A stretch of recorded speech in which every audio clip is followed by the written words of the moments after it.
What's up guys, BucklingOne here and welcome to another Call of Duty Black Ops 3 video. Today I want to cover Bumper Jumper, or more exactly Bumper Jumper Tactical.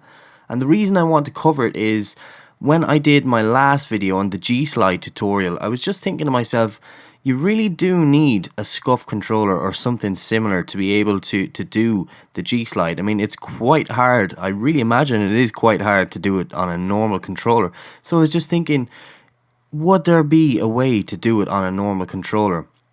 And that's when I started looking into it and I came across Bumper Jumper Tactical. And basically what Bumper Jumper Tactical does is it swaps your tactical throw, which is normally L1 on a PlayStation or LB on an Xbox controller, and swaps it with X on a PlayStation or A on an Xbox controller. So what that means is basically that you can basically have a fluid motion between jumping, aiming, etc. without actually having to take your fingers off the thumbsticks, or your thumbs even off the thumbsticks. So it means that, you know, you don't have to pause for a second if you want to jump, which can give you a huge advantage. Now, with any change to your control scheme, it's going to be difficult to learn at first because you have that muscle memory. And the one disadvantage to Bumper Jumper that I will point out is if you're trying to use your specialist abilities, it can be a bit annoying because you have to press right bumper and A or R1 and X, which, you know, again, you'll get used to it, but it can be a little bit annoying. But when you think about it, how much do you use your specialist ability during a match and how much do you actually jump during a match? And if you just think about it that way, you'll understand why the trade-off actually works.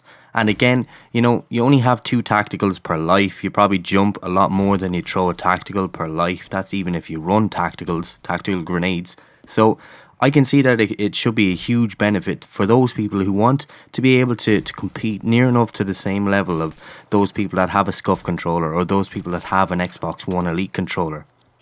But they can't. Well, now you can, I suppose, or you can at least try.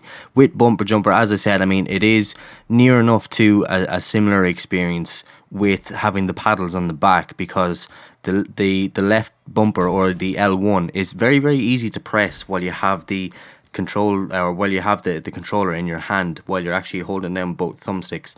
And the reason why it's Bumper Jumper Tactical is your whole body movement is controlled by you having just the controller in your hand. With tactical as well, you can use the right thumbstick to crouch or go prone. You don't have to press B. Now, you will be trading off your knife, but you know, how often again would you use your knife in a match, or your melee? So it's basically your whole range of body movement is basically in your hands at any given time. You don't have to move your hands or your thumbs from the thumbsticks, which really gives you a competitive advantage, especially for things like jump shots, which are really, really effective in Black Ops 3. Not so much the drop shots anymore. They've kind of been patched a good bit, and I will do a video on that soon actually. But especially jump shots, I mean, jump shots they're just fantastic. I use them all the time and they really, really do take your enemies by surprise. But yeah, guys, I mean, if you haven't tried Bumper Jumper Tactical yet, it's really, really easy to set it up. You've seen earlier on in the video, all you need to do is just go into the options menu and get it set up that way.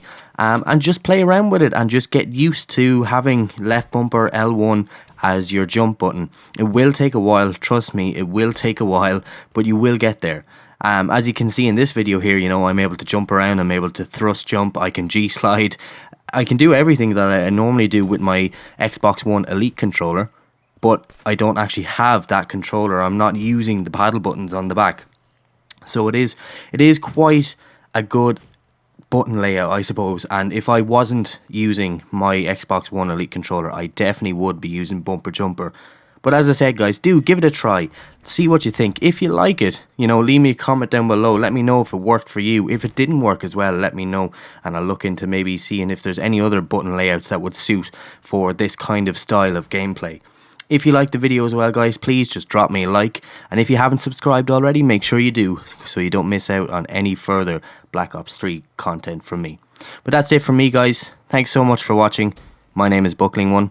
I'll see you in my next video.